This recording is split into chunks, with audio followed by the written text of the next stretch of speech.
In this video, we're going to go over labeling theory as it applies to deviance. Labeling theory is a theory that explains how labeling an individual may result in the individual engaging in behaviors that match the label. It's essentially a self-fulfilling prophecy. By labeling an individual, that individual ends up engaging in behaviors that match the label.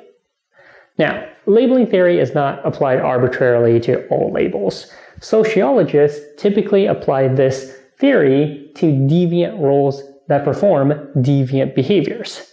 And to be clear, deviant refers to not following societal norms.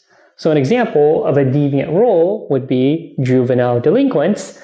And these juvenile delinquents, some of the deviant behaviors they participate in include drinking alcohol, skipping school, breaking curfew, those kinds of behaviors that do not fit societal norms.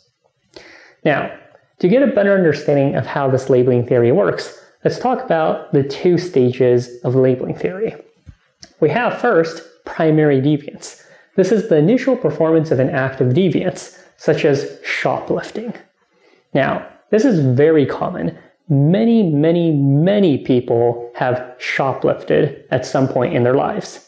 However, this typically does not result in being labeled as a deviant. Otherwise, we would have a lot more deviance in society, right? So primary deviance is just the initial performance of an act of deviance.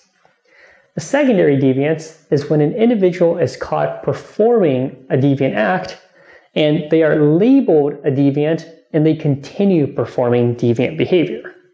Now, at this point, it's still not quite clear why being labeled a deviant results in that individual performing more deviant behaviors. So let's walk through an example.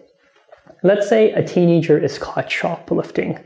And because of that, they spend some time in a juvenile detention center, and they now also have a record of their shoplifting.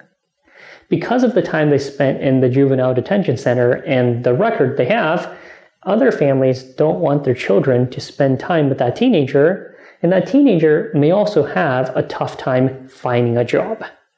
So this teenager is essentially being shunned by society. So because of that, the teenager continues to perform deviant behaviors. So the idea is that society does play a role in this labeling theory of being labeled as a deviant, causing them to perform more deviant behaviors. So that also points to the fact that individuals that are labeled as deviant may be stigmatized. All right, that's labeling theory.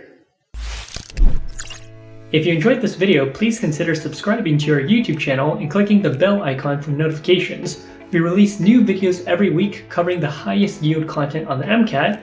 Plus, you can check out the video description for links to useful resources like our MCAT Prep mobile application.